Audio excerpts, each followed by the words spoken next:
নমস্কার বন্ধুরা, কেমন আছেন সবাই? নতুন একটা ব্লগে আপনাদেরকে স্বাগত জানিয়ে আজকে ব্লগটি স্টার্ট করছি। তোমার কিরকম লোক চাইলে?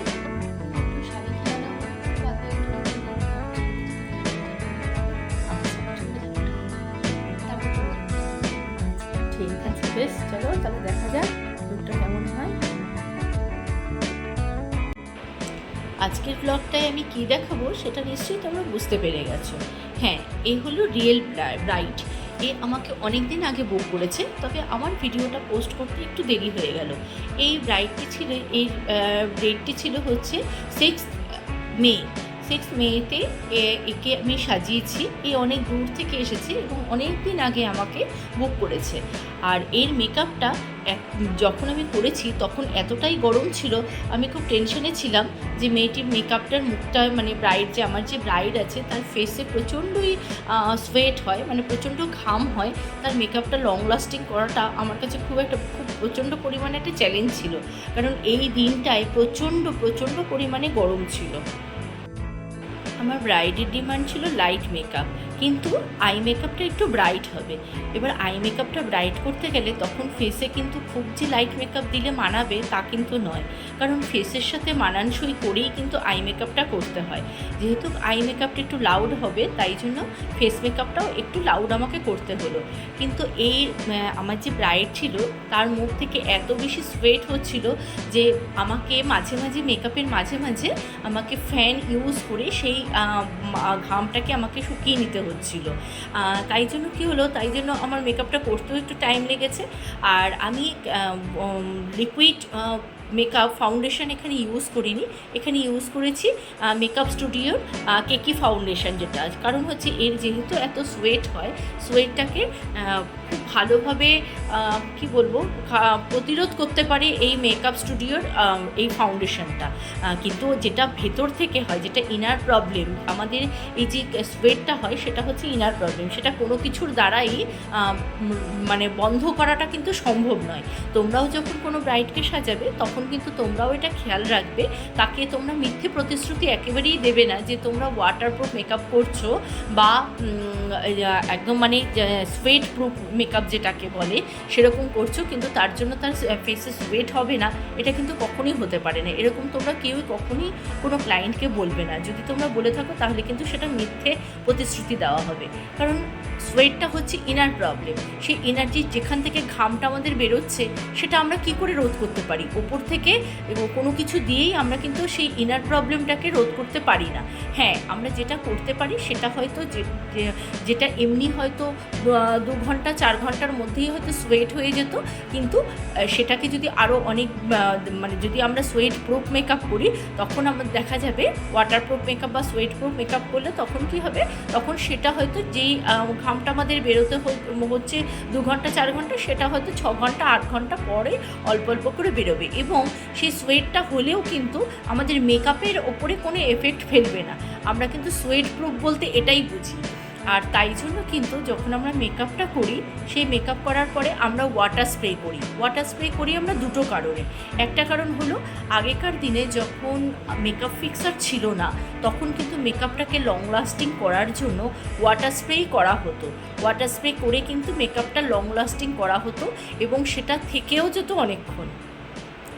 আর সেটা আমরাও এখন মেকআপ ফিক্সার ইউজ করলেও আমরা কিন্তু সেই ওয়াটার স্প্রেটা করি যাতে মেকআপটা লং লাস্টিং হয়।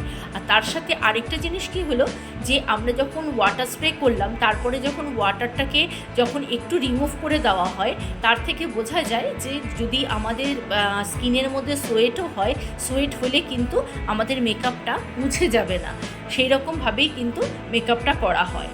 এই মেকআপটা করতে গিয়ে আমি যে প্রোডাক্টগুলো ইউজ করেছি সেগুলো হচ্ছে PSC, Mac, recode, face Canada ইত্যাদি আরও অনেক কিছু। এগুলো প্রত্যেকটা প্রোডাক্টই খুবই ভালো, আমি কোনো ব্র্যান্ড প্রমোশন করছি না, কিন্তু এই প্রোডাক্টগুলো প্রত্যেকের কাছেই কম বেশি রয়েছে এবং তোমরা নিজেরাও ইউজ করে দেখেছো। এগুলো দিয়ে মেকআপ করলে কিন্তু মেকআপটা অনেকটা বেশি লং লাস্টিং হয়। হ্যাঁ, হুডা বিউটি বা অ্যানাস্থেশিয়া এগুলো যেরকম অনেক বেশি লং লাস্টিং হয়, অতটা না হলেও এটা কিন্তু এই মেকআপটা করার পরে মোটামুটি 8 থেকে 10 ঘন্টা, আবার 12 থেকে 14 ঘন্টাও কিন্তু থেকে যায়, যদি মুখে খুব বেশি সোয়েট না হয়। আর যাদের স্কিনে অনেক বেশি সোয়েট হয় তাদের কিন্তু 8 থেকে 10 ঘন্টা ইজিলি থেকে যায়। তা যাদের বাজেট ফ্রেন্ডলি কোনো মেকআপ করতে চাইছো, যাদের বাজেটটা অনেক কম, তাহলে তারা কিন্তু এই প্রোডাক্টগুলো যেগুলোর আমি নাম নিলাম সেগুলো দিয়ে কিন্তু তোমরা মেকআপ করতে পারো। সেই মেকআপটা যথেষ্টই ভালো হয়, সেটা তোমরা নিশ্চয়ই ভিডিওতে দেখতে পাচ্ছ।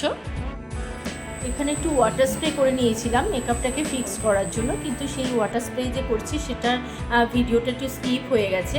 অ্যাকচুয়ালি আমি যখন মেকআপ করছিলাম সেদিন একটু প্রবলেম হয়েছিল, কারণ সেদিন কারেন্ট চলে গেছিলো, কারেন্ট ছিল না অনেকক্ষণ, তাই জন্য অনেকটা সময় আমাকে এমনি অন্ধকারেই করতে হয়েছে, তাই ওইটা আমার স্কিপ হয়ে গেছে। যাই হোক, তোমাদেরকে আমি মুখে বলে দিলাম যে আমি ওখানে ওয়াটার স্প্রে করেছি মেকআপটাকে ফিক্স করার জন্য, এবং মেকআপটা খুব ভালোই ফিক্স হয়েছে। আর এখানে যেরকম দেখাচ্ছে একটু এক্সট্রা ফাউন্ডেশন হয়ে গেছে, পুরো মেকআপটা যখন করা হয়ে যাবে তখন তোমরা দেখে বুঝতে পারবে যেটা খুব এক্সট্রা লাগছে স্ক্রিনে, যেটা দেখে মনে হচ্ছে অনেক বেশি হয়েছে, কিন্তু সামনাসামনি দেখে কিন্তু অতটা একেবারেই লাগছিল না মেকআপটা। তোমরা পুরো ফটোটা দেখো, লাস্টের দিকে যে আমি ফটো আপলোড করে দিয়েছি তার থেকে দেখে নিও, দেখে তোমরা নিজেরাই বুঝতে পারবে যে স্কিনের মধ্যে কি সুন্দরভাবে এই ফাউন্ডেশনটা অ্যাবজর্ব করে গেছে। আচ্ছা, মেকআপ করতে করতে তোমাদের একটা কথা তো বলতেই ভুলে গেছি, যারা আমার কাছে মেকআপ শিখতে চাইছো বা বিউটিশিয়ান শিখতে চাইছো তাদেরকে বলছি, আমি কলকাতাতে এবং বর্ধমানে 2 জায়গাতেই ক্লাস করাচ্ছি। আর এই ক্লাস করতে গেলে তোমাদের হ্যান্ড প্র্যাকটিসের জন্য যা যা প্রোডাক্ট আছে সেগুলো আমি আমার একাডেমি থেকেই প্রোভাইড করে থাকি। তো তোমরা যারা শিখতে চাইছো, যারা ইন্টারেস্টেড, তারা খুব তাড়াতাড়ি আমার সাথে যোগাযোগ করো, আমার দেওয়া ফোন নাম্বারে যোগাযোগ করে তোমাদের সিটটা বুক করো। আমার নেক্সট ক্লাস শুরু হবে মিডল অফ জুন, তা এখন থেকেই তোমাদের সিটটা বুক করে নিও। আমি খুব কম চার্জ নিয়ে তোমাদের মেকআপটা শেখাবো এবং বিউটিশিয়ানও শেখাবো। তোমরা আমার সাথে অবশ্যই যোগাযোগ করো।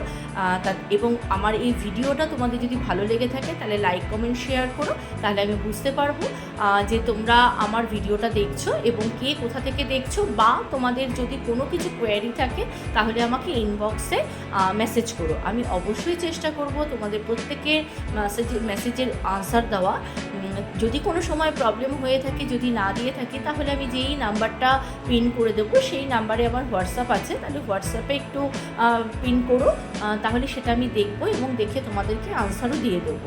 তাছাড়াও বলে দিই, তোমাদের যদি কোনো স্কিনে প্রবলেম বা হেয়ারে প্রবলেম থেকে থাকে, সেই স্কিন এবং হেয়ার অ্যানালাইসিস করে আমি তার ট্রিটমেন্টও করে থাকি। সেটাও কিন্তু আছে আমার ক্লিনিক বর্ধমান এবং কলকাতা 2 জায়গাতেই।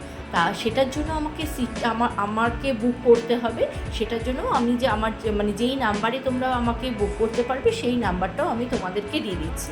তাহলে চলো, আজকে এই পর্যন্তই। এই তোমাদের সাথে গল্প করতে করতে আমার মেকআপটা মোটামুটি পুরোপুরি কমপ্লিট হয়ে গেছে। তোমরা শেষ পর্যন্ত থেকো এবং শেষে যে আমি ফটোগুলো আপলোড করেছি সেগুলোকে দেখে বলো আমার আজকের মেকওভারটা কেমন হয়েছে। যদি তোমাদের ভালো লেগে থাকে তাহলে একটা লাইক করে দিও। তোমরা যদি আরও কিছু দেখতে চাও তাহলে একটা কমেন্ট করো। আর যদি মনে করো যে আমার থেকে কিছু শিখতে পারছো, তাহলে আরও আগামী দিনে অন্য যে ভিডিও আমি আপলোড করব সেটা নোটিফিকেশান পাওয়ার জন্য প্লিজ একটু সাবস্ক্রাইব করে দিও। চলো, টাটা, সবাই ভালো থেকো, সুস্থ থেকো, বাই। তোমার আমার কাছে সেজে আজকে কিরকম লাগলো? খুব সুন্দর লেগেছে। তার থেকে